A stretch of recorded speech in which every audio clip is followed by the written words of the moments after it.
Hey folks, it's Maxie here and welcome to another TEW2020 video. You join us today for our final pay-per-view of the year 2020 with the WWE, which is of course Tables, Ladders and Chairs. Don't worry, we still have one more NXT event to go, and we'll have the big reveal of Wrestler of the Year, the various other awards, and of course the Power 500. It's been an interesting build to this show. A few people are getting opportunities that wouldn't normally get a chance on pay-per-view. So it'll be interesting to see who can launch themselves from this and properly put themselves in the picture in 2021. As always, thanks for taking the time out to watch a video, it's much appreciated. And if you did enjoy what you saw, a wee thumbs up, a wee sub is deeply appreciated. And of course, any comments, we'll get back to you as soon as we can. And if you don't want to buy the game, there is a link in the description below.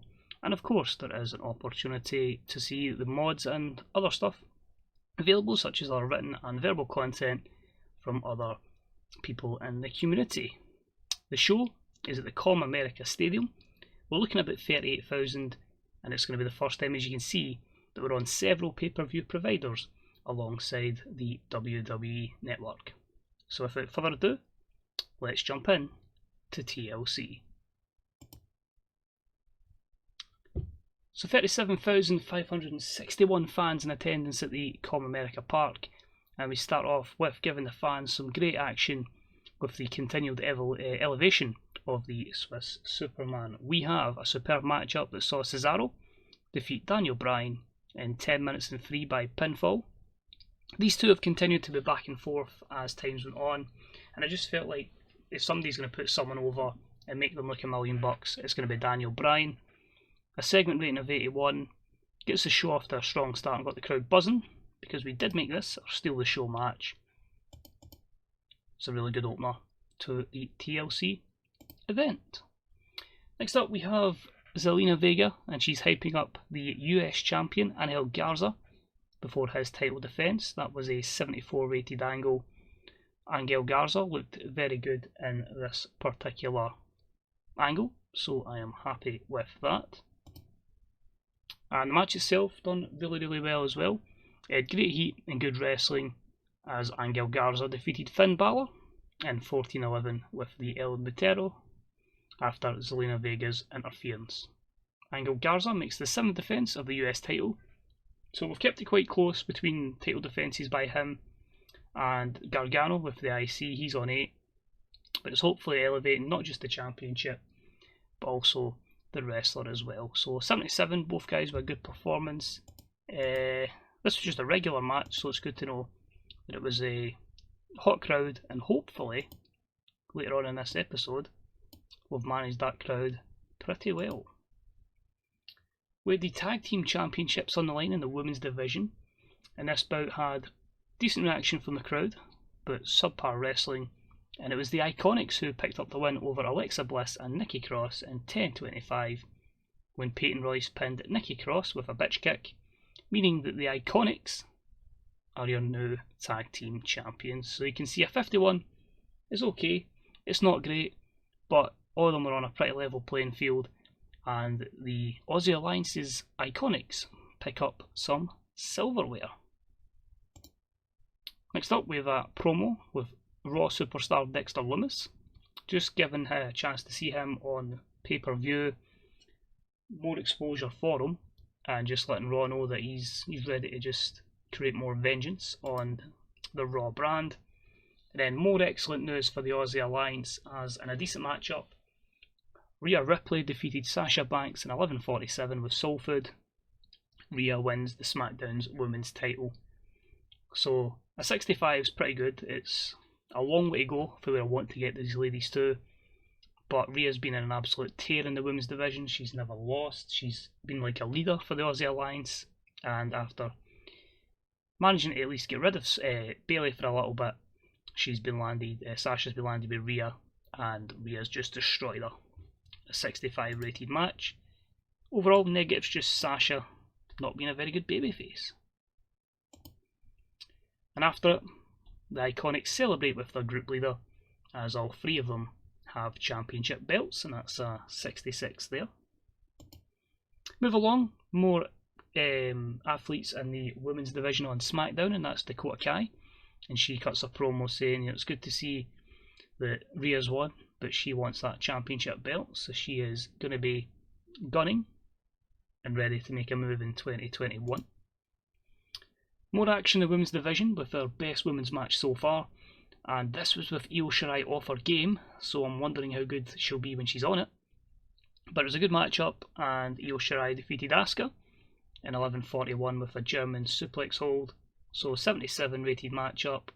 Asuka was in great form, Io off her game, steal the show, because I thought these two would be fantastic, so 2 steal the show matches, but trust me, we will bring that crowd down, hopefully, but they're already going to be quite high, quite hot, but that really puts her in a good position. My worry is though, Shayna's over, Charlotte's over, Io's over as heels.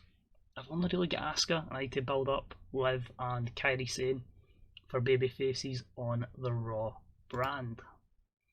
And after the matchup, Io Shirai is trying to attack Asuka, but her friend Kairi Sane runs in, chases her off, just to continue this wee mini feud that's going on. That was a 60. Then of the promo, the great battle of Twitter, we all know, between Randy Orton and Tommaso Ciampa, and Ciampa's promo was a 67 here on Randy as they'll go to another great war. And this one was okay, not fantastic, but again we're just putting Ciampa over, and it was about they had great heat and good wrestling as Tommaso Ciampa defeated Randy Orton in 1830 with Project Ciampa. So really trying to elevate Tommaso to the next level, and I'm hoping that can do that. A 74 is pretty respectable.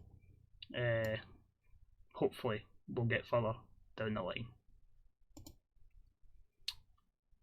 Next up, in a match that I did not expect to be as good as this, and probably could have main evented, and about that had fantastic heat and great wrestling, The Fiend Bray Wyatt defeated Otis in 1743 with his sister Abigail.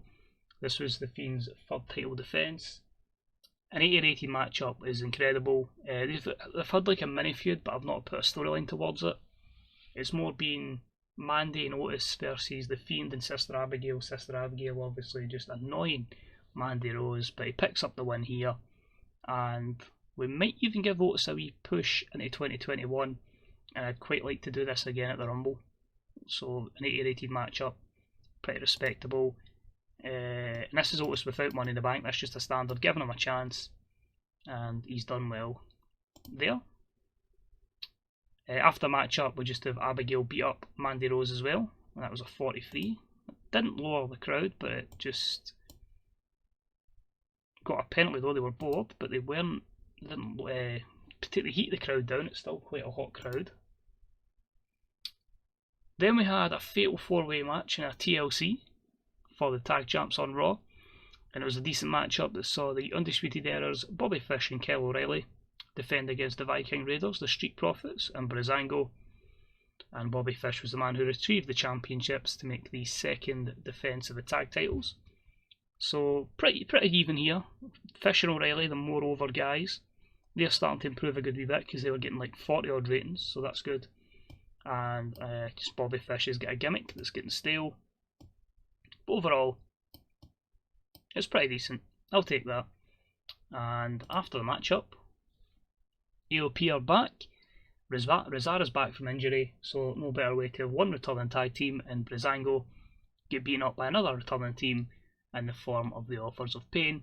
This was really just to showcase the depth we've got in the tag division, meaning that any team can beat any team.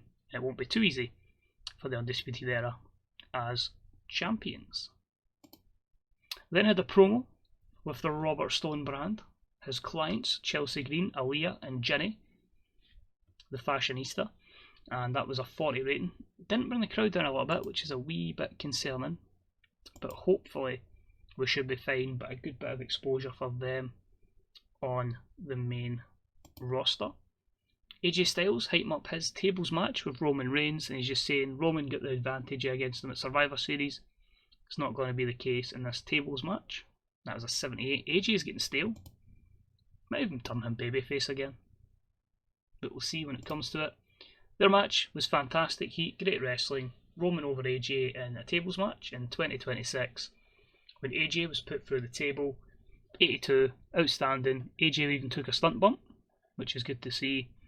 79 for Roman, 71 for AJ. Damn right, I'm just making the big dog look as strong as possible, because that's what Vince would do. Although, that makes me sad. AJ's physical decline. And our main event, I keep forgetting ladder matches don't go well. I should have learned from Seth versus Ray when it didn't draw, but for some reason the Fatal 4-Way ladder match has absolutely flopped. We are going to lose so much pop for this. But in an exceptional matchup, Seth Rollins defeats Drew McIntyre, Andrade and Aleister Black in a ladder match in 24-20 when Seth retrieved the title. This was after Austin Theory ran in and attacked Aleister Black, meaning Seth made the second defence of his title. Judging by everyone's in-ring performance, I'd say this was close to the probably 85-86 because there's some really impressive ratings there. And Aleister Black was a weak link, but yeah, the type of match was poor. 60, yikes. You can have all these great ideas in the world and they won't work, so because it was an appropriate match type for this audience, it properly hampers this match. If this were normal Fatal 4-Way, that'd have probably been about an 85, maybe even into the 90s. But we did make an asset there. We did end the show with a wee bit something better. Cesaro versus Seth. Seth's just defending his championship in a grueling ladder match. What better way than Cesaro to cash in his money in the bank, attack Seth Rollins, hits him with, even if the neutralizer still his finisher, I can't even remember, it's been that long since he's been in a match that he's won on his own, and he will turn babyface, he will move to Raw, and Cesaro is your WWE Champion. Segment rating 70. There's the term. The show's going to make a loss because of the main event. 68. Thanks ladder match. That was a really good show. Ruined by that. And yeah, not ideal. So this will be interesting to see how we come out of this. But I promise, I say, if I can remind myself to stop using ladder matches, we'll be fine. But that match would have been great. So we'll call it there for this video. As I say, we're going to go ahead now and get some planning done on the road to the Royal Rumble, and hopefully 2021 we'll get to that 90 rated show and then kick on from there. So thanks very much for watching. Please learn from my mistakes, and until next time, this is 21 Maxwell. I'll see you all soon. Bye bye.